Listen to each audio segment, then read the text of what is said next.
Naisip niya sa kanyang sarili kung gaano magiging mas madali ang buhay kung mayroon siyang isa sa mga barko mula sa border town na hindi nangangailangan ng mga binta o layag upang mag-navigate. Binanggit ng mga mangkukulam na makakabili siya ng isa. Huminga ng malalim mula sa kanyang pipa ng sigarilyo, puno ng pag-aalala ang kanyang mukha. Narinig niya mula sa mga mangangalakal na ang naturang steamship ay nagkakahalaga ng higit sa 1,000 ginto. Napakarami na kahit ibenta siya ay hindi magiging sapat. Mapaglarong idinagdag ni Brace na sa natutulog na sumpa, ang sahod ni Lynn ay kinalkula sa daan-daang ginto. Ang huling pagkakataon na naisip ng matabang mangangalakal na kumuha ng kanyang pangmatagalang panahon para sa higit sa 1,000 ginto. Kung si Lynn lang ay may halaga, isipin mo ang halaga nilang apat na magkasama. Inis na inis si Lian, pabirong sinuntok si Brace, kakatakot daw ang mangangalakal. Huwag na huwag mo nang banggitin ang kanyang pangalan. Hinayla siya ni Brace sa isang yakap, tumawa ng mahina. Sinabing nagbibiro lang siya, paano niya naisip ang ibenta si Lian? Idinagdag ni Honey na pagkatapos na marinig ni Lady Tilly ang tungkol dito, partikular siyang nakipag-usap sa mga asosasyon ng mga mangangalakal upang matiyak na hindi mangyayari ang mga ganitong insidente sa hinaharap. At nagbuga ng usok si Kapitan Jack, pinagmamasdan ang pagkakaisa ng grupo. Tanong niya, mukhang hindi sila masyadong kinakausap ng dalawa. Ang pagtukoy sa dalawa pang mangkukulam, nagkaroon ng panandali ang katahimikan sa gitna ng tatlo. Pagkaraan ng ilang sandali, sa wakas ay sinabi ni Brace na sila ay orihinal na mga mangkukulam mula sa Bloodfong Association of Wolfchart Kingdom. Sinuportahan nila si Heidi Morgan higit pa sa ginawa nila, Lady Tiley. Hinaplos ni Captain Jack ang kanyang baba at nagsalita. Ang pangalang Morgan ay kabilang sa maharlikang pamilya ng Wolfheart. Parang may na-realize siya at nagpa siya na huwag nang ituloy pa. Pabalik sa Slumbering Isle, tinanong ni Tilly si Ash kung nagpapadala ba ng mga soft shadow sa hangganan. Ang bayan ay isang kahilingan na ginawa ni Heidi Morgan. Ibinaba ni Tilly ang kanyang quill at komportableng sumandal. Ayaw ni Heidi na si Tilly ang tanging punto ng pakikipag-ugnayan sa mga panlabas na kapangyarihan. At walang dahilan si Tilly para tumanggi. Mukhang naiinis si Ashes na sinabi kay Tilly na kapatid niya si Roland. Bakit iniisip ni Heidi na maaari niyang hawakan ang parehong lugar tulad ng Teal? Humalakhak si Tilly at umiling dahil miyembro din ng royal family si Heidi. Kung gaano kataas ang katayuan, nagiging mas manipis ang mga ugnayan ng pagkakamag-anak. Ito ay pareho-pareho sa alinmang kaharian. Alam na alam ito ni Heidi, kaya naman ginagawa niya ito. Napagtanto ni Ashes ang intensyon ni Heidi. Pagkatapos ay malinaw ang mga plano ni Heidi. Gusto niyang makipagkumpetensya kay Tilly para sa suporta ni Roland. Minsang nabanggit ni Camilla na noong wala si Tilly, hinamon ni Heidi ang doktrina ni Tilly, kung saan ang pagkakapantay-pantay sa Slumbering Island. Ang pagiging magiliw at pagpaparaya lamang ni Tilly ang nakakuha ng tiwala ng mga mangkukulam na nagdusa sa ilalim ng pang-aapi ng simbahan na pinagsasama-sama sila. Gayunpaman, hindi ito nangangahulugan na maaaring mapagkamalan ng isang tao ang kabaitan bilang kahinaan at itulak ang mga hangganan ng pagtitiwala. Kung may nang-ahas na guluhin ang kapayapaan, walang alinlangan na hindi sila patatawarin ni Ashes. Naniniwala si Ashes na maaaring pinakamahusay na makipag-usap kay Heidi. Ngunit bago siya makalayo, hinawakan ni Tilly ang kanyang braso, nakatingin kay Ash, ang mga mata na nagsasabi sa kanya na wala siyang dahilan para tumanggi kay Heidi. Ang isla ng Slumbering ay tahanan ng lahat. Lahat ng mangkukulam dito ay malayang mamamayan para sa kanila, hanggat ang kanilang mga aksyon ay hindi nagbabanta sa kaligtasan at kapayapaan ng isla, hanggat hindi siya hahadlang sa kanilang daan. Siya ay huminto at sinabing ang pagpapadala sa kanila sa kanluraning teritoryo ay hindi isang masamang ideya, kung tutuusin. Ngunit naguguluhang tumingin si Ashes kay Tilly. Tinanong ni Tilly si Ashes kung nagtaka siya kung bakit. Noong una ang mga Bloodfont Witch ay hindi naiiba sa ibang mga mangkukulam, ngunit ngayon ay nagsisimula na silang tumayo. Karamihan sa mga mangkukulam mula sa Blood Bubble ay mga mangkukulam sa labanan. Ang panggigipit mula sa simbahan ay dating mabigat sa puso ng lahat, na pinipilit silang magkaisa para mabuhay. Ngunit ngayon na ang mga simbahan sa awayan ay ganap na naalis, ang Slumbering Isle ay nakakuha ng isang mas nakaka-relax na kapaligiran at ang mga damdamin at opinyon ng mga tao ay natural na nagsimulang magbago. Ito ay isang normal na kababalaghan. Dahan-daang tumayo si Tilly, na idiniin na hindi lamang ang pagsupil ang sagot. Upang magtulungan ang bawat isa tulad ng ginawa nila noong una, Kailangan nila ng isang malakas na kaaway. Marahil ang mga demonyo, ang matinding pagkatalo ng Federation 400 taon na ang nakalilipas at ang paparating na ikatlong Divine War ay lahat ng mga kaganapan lamang kung personal itong mauunawaan ni Heidi, mas mauunawaan ito kaysa sa marinig lamang. At sa hangganang bayan, ang masasaksihan nila ay higit pa sa mga pangyayaring ito. Binuksan ni Tilly ang pinto at tumingin sa labas, na nagpapaliwanag na sa pamamagitan lamang ng pagpunta sa hangganan ng bayan, kung ano ang nakikita nila, kung paano ang mga di panlaban na mangkukulam ay maaari ring gumanap ng isang hindi mapapalitang papel. Masasaksihan nila kung paano magkakaroon ng mga kakayahan ang mga ordinaryong tao na maihahambing sa pakikipaglaban sa mga mangkukulam at makita ang mga kamanghamanghang epekto kapag nagkakaisa ang bawat isa. Tulad ng pinto na ito sa pamamagitan lamang ng pagtulak nito. Maaari ba nilang tanggapin ang isang mas malawak na mundo? Tahimik na nakatingin si Ashes sa babae, naliligo sa sikat ng araw, hindi makapagsalita. Pagkaraan ng mahabang panahon, tumalikod si Tilly na may pilyong ngiti, umaasang mauunawaan ng kanyang kapatid kung bakit niya pinili kung sila ni Shadow Feather ang matulog. Samantala sa hangganang bayan, tinulak ni Ana si Roland sa tabi niya, sinabing oras na para bumangon. Lumingon si Roland at hinayla siya sa kanyang mga bisig, sinabihan si Ana na maghintay ng kaunti pa. Pagkatapos bumalik sa lungsod ng Neverwinter mula sa Royal Capital, buong gabi silang magkasama. Ang maikling paghihiwalay ay naging mas madamdamin ang kanilang muling pagkikita, na humantong sa kanilang dalawa na nandito buong araw. At na-miss ni Ana, sa unang pagkakataon ang kanyang mahiwagang sesyon ng pagsasanay. Hindi sa ayaw niyang dumalo, ngunit hindi siya pinayagan ni Roland na umalis. Pagkaraan ng ilang oras, itinulak niya si Roland, ipinaalala sa kanya na malapit nang bumalik si Wendy at ang iba pa. Sa pagdating ng mga bagong mangkukulam, dapat maghanda si Roland. Malumanay na kinilala ni Roland pagkatapos ay bumangon sa kama. Nagbihis na ang dalawa at lumamig na ang tubig sa palanggana sa mesa. Ginamit ni Ana ang kanyang kakayahan upang mapainit ito ng kaunti. Nagsimulang maglakad ang mga mangkukulam sa pangunahing bulwagan ng kastilyo kasamang Roland, na inuutusan sila. Nakakita siya ng mga pamilyar na mukha. Ito ay sina Lynn, Honey at Breeze sa tabi ng dalawang hindi pamilyar na mukha. Si Breeze ang unang nagsalita, binabati si Roland sa pagiging hari ng Grey Castle. Tumawa si Roland, binanggit na hindi pa siya nagdaos ng seremonya ng koronasyon, kaya ang pakikipag-usap sa kanya sa lumang asyenda ay katanggap-tanggap. Tinanggap ni Roland ang bawat isa sa hangganang bayan, na ipinapahayag ang kanyang pag-asa para sa kanilang kaaya-ayang pananatili. Yumuko si Breeze bilang paggalang. Nag-curtsy din sina Lynn at Honey habang ang dalawa pang bruha ay nagbigay ng simpleng saludo sa dibdib, ngunit may maingat na ekspresyon. Inilabas ni Honey ang mga scarves na ibinigay sa kanila ni Roland sa kanilang huling pagbisita. Tinukso niya na araw-araw na sinusuot ni Leon ang kanya at gusto niyang personal na pasalamatan si Roland. Agad namang namula si Leon at nahihiyang sinabi, "Maraming salamat, Lord Roland." Ngumiti si Roland, sinabi kay Lian na hindi na kailangan ng ganoong formalidad. Hindi naman gaanong nagbago ang mga bagay mula nang umalis siya. Lumapit si Wendy para yakapin sina Lynn at Honey, ipinahayag na magkapatid pa rin sila sa puso. Medyo nag-iingat sina Evelyn at Candle nang masilayan nila ang dalawang bagong mangkukulam. Pagkatapos ng handaan, ipinatawag ni Roland ang tatlo at si Wendy sa kanyang opisina. Mula nang dumating sila sa kastilyo, na-curious si Roland tungkol sa isang bagay. Gusto niyang mas maunawaan ang tungkol sa dalawang nagngangalang Effie at Shadow Feather. Hindi ba't nagmula rin sila sa Slumbering Isle? Maikling ipinaliwanag ni Breeze ang kanilang pinagmulan. At pagkatapos ay naunawaan ni Roland na ang mga mangkukulam mula sa Slumbering Isle, ay lahat ay may iba't ibang kaugnayan sa organisasyon, na ipinaliwanag ang kanilang maliwanag na hindi pamilyar sa isa't isa. Sinabi ni Breeze na maaaring gamitin ni Effie ang kanyang mahika upang ipatawag ang mga kulungan na may kakayahang matrap ang mga kaaway na mas malakas kaysa sa kanya. Kahit si Ashes, kung hindi niya isusuot ang Godstone Punishment ay mahihirapan siyang makatakas kung makulong siya. Si Shadow Feather ay nasa isang labanan na, ngunit kakaiba ang kanyang kapangyarihan.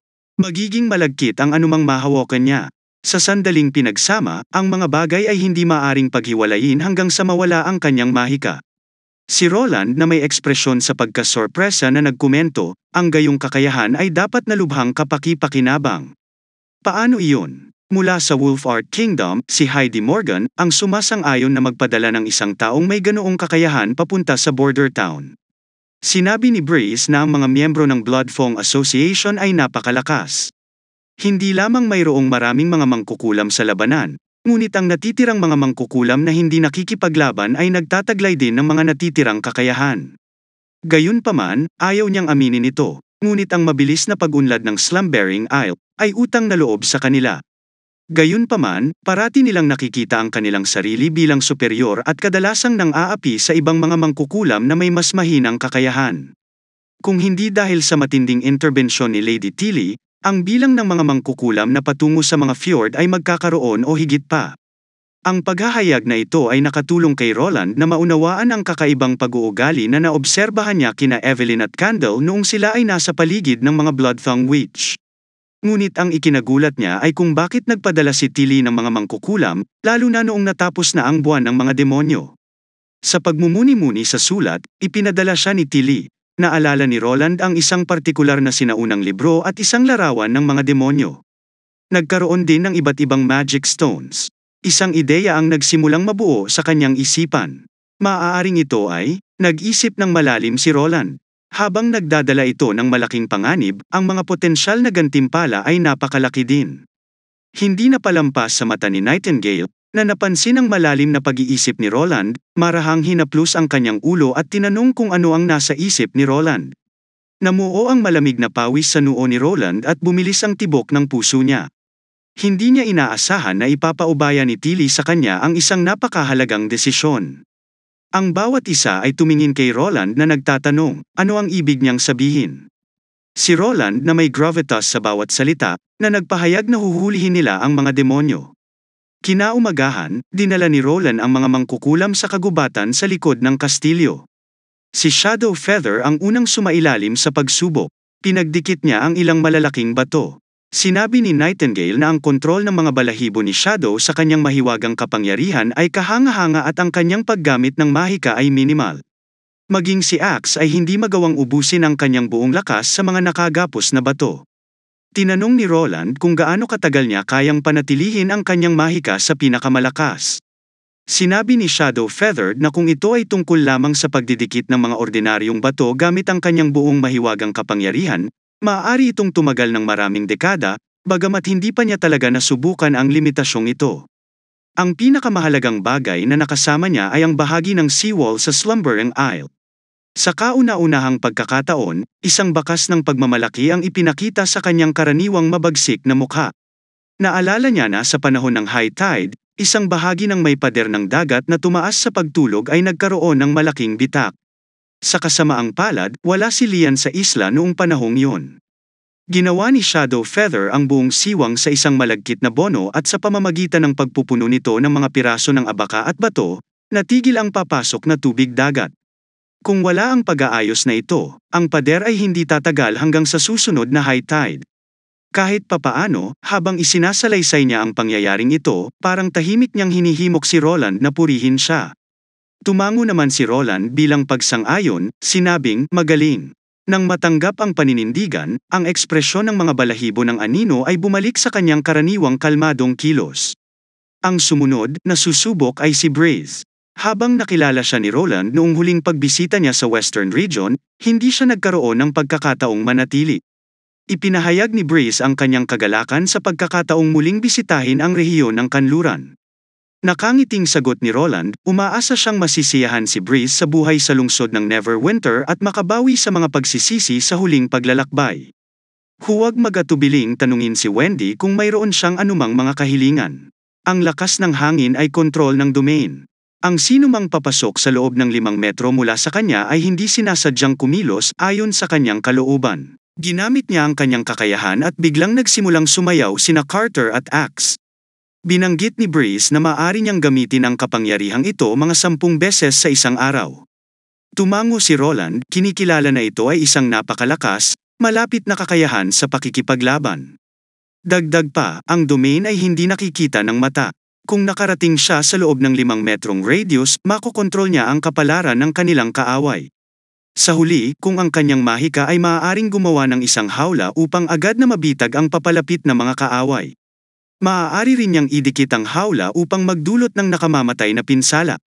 Sa karamihan, kung mabitag niya ang dalawang kalaban, mapanuksong sumulyap siya kay Nightingale, na sinasabing kahit si Ash ay hindi makakatakas. Iminungkahi niyang subukan ang kanyang kapangyarihan kay Maisie pagkarinig na maaaring mag-transform si Maisie bilang isang higanteng hayop. Nag-isip sandali si Roland at tumango. Maya-maya ay lumipad si Maisie, dumapo sa ulo ni Roland na kapansin-pansing mas mabigat kaysa dati. Ipinaliwanag ni Roland ang pagsubok, na nag-transform sa isang higanteng hayop upang makita kung makakilaya siya sa mahiwagang kulungan. Masayang tumango si Maisie at pumayag. Sa isang paglukso, nag-transform si Maisie bilang isang napakalaking nilalang, ang malaking katawan nito ay tumatakip sa araw. Napansin ni Roland na tila mas malaki siya kaysa sa kanyang unang pagbabago. Kung siya ay matalino, pinalawak ang kanyang kanang kamay. 12-dosenang mga purple na sinulid ang mabilis na lumabas sa pagsasara ni Maisie. Sa kabila ng mga pagtatangka ni Maisie na makawala, ang hawla ay nanatiling hindi sumusuko. Natawa si Maisie at sinabing nakulong talaga siya at pinuri ang kulungan na napakatibay. Nabanggit ni Roland na ang kakayahang ito ay maaari ring makuha ang anumang nakasulat na demonyo na nakasakay. Inutusan ni Roland si Ify na pigilan ang kanyang kakayahan. Kung bigla niyang naikayem ang kamao niya, ang hawla ay sumikip, inilagay ang mga rehas nito si Maisie, na naging sanhi ng pag-iyak ni Maisie. Bawat isa ay sumugod pasulong, hinugot ang kanilang sandata, hinihingi kung siya ay titigil at nagtatanong, ano ang ginagawa niya. Kung kinulat niya ang kanyang mga labi at casual na itinatanggal ang hawla gamit ang isang kamay, na iniwang bumagsak si Maisie sa lupa. Inilunsad ni Lightning ang isang defi ng buong bilis, sinumpa siya sa pagiging Dutch. Nang malapit ng dumapo ang kamao niya sa mukha ni Effie, kung siya ay naghagis ng isa pang hawla sa silong ni Kidlat at itatapon siya sa isang tabi. Habang naghahanda ang Kidlat na maniningil muli, humakbang si Roland sa harap ni Ify, itinaas ang kanyang kamay. Sa isang matunog na sampal, natigilan ang bawat isa. Si Ify, ang pinaka-nagulat sa lahat, ay tumitig kay Roland na hindi makapaniwala. Pagkaraan ng ilang sandali, lumuhad siya, inamin ang kanyang hindi nararapat. Galit na galit si Roland. Ayaw magtaas ng kamay ni Roland laban sa isang babae, ngunit ang pagkakita kay Maisie sa lupa ay nag-trigger ng instinct. Kumilos siya nang hindi nag-iisip, nakaramdam ng galit na parabang ang kanyang sariling anak na babae ay nabuli. Humingi siya ng paliwanag. Kung mahinahon niyang sinabi na ang mga tao ay madalas na nagpapakita ng higit na lakas sa mga mahirap na sitwasyon, gusto lang niya ng tumpak na mga resulta ng pagsubok. Napagpasyahan niya na kahit na ang mga nag-evolve na Noon Combat Witch ay limitado pa rin, at ang power evolution ay hindi makakabawi sa mga likas na pagkakaiba. Nagulat si Roland. Anong uri ng kapaligiran ang kinalakihan ng taong ito upang isipin na ang pananakit sa kapwa, na para sa isang pagsubok lamang ay katanggap-tanggap? Tumingin si Roland kay Maisie, tinanong si Wendy tungkol sa kanyang kalagayan. Si Wendy, na may matinding sakit, ay ibinulong ang mangas ni Maisie upang ipakita ang mga natatanging marka na iniwan ng mga kulungan. Isinubsob ni Maisie ang mukha sa mga bisig ni Wendy. Puno ng takot at lungkot ang boses niya.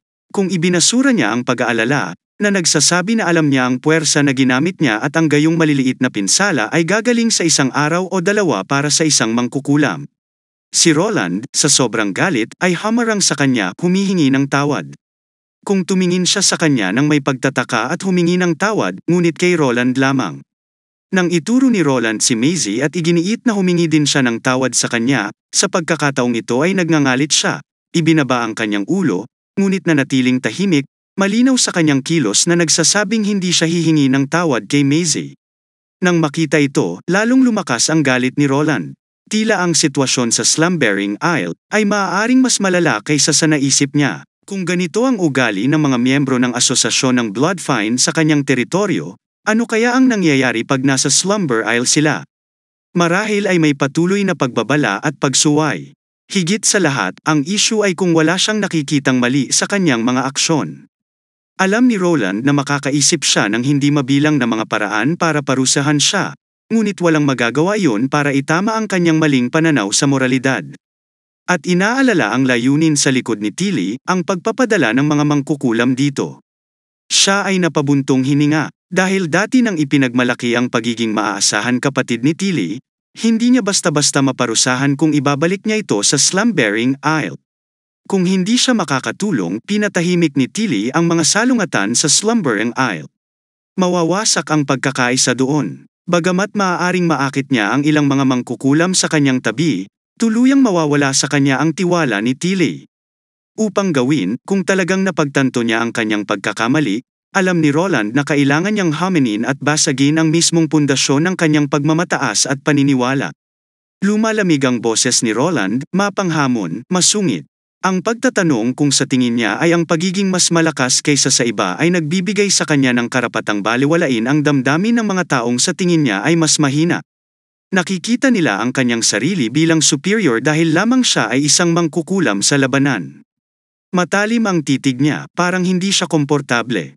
Nagpatuloy si Roland sa pag-iisip na ang mga mangkukulam sa labanan ay dapat na mas mataas ang pagpapahalaga kaysa sa ibang mga mangkukulam.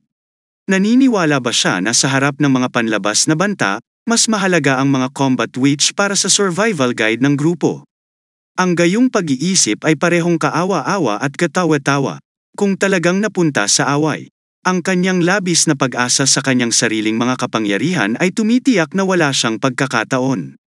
Kung ang kanyang mga mata ay kumikislap sa galit at hindi paniniwala. Tumutulo ang boses ni Effie sa paghamak. Nagtatanong kung naniniwala si Roland na isang non-combat na makakatalo sa kanya. Ngumisi si Roland, karamihan sa mga miyembro ng Witches Union ay madaling gawin ito. Kahit na ang mga hindi kailanman ginamit ang kanilang mga kakayahan sa labanan. Biglang lumipat ang mga mata niya kay Kidlat. Pagkatapos ng isang sandali ng pagkaunawa, ay nagbigay ng isang maliit na tango ng pagsang-ayon. Si Roland ay delusional kung siya ay gumanti ng walang saysay. Nagmungkahi si Roland, pagkatapos ay talagang subukin ni Maisie ang kanyang kakayahan. Personal na ipapakita ni Maisie kung wala siyang karapatang ituring ang kanyang sarili na mas mataas sa alinmang bagay. Kung ang kanyang mga mata ay nanlaki na hindi makapaniwala, na nagpupumilit na ay proseso yun, itinuring din ni Roland ang kanyang kalaban,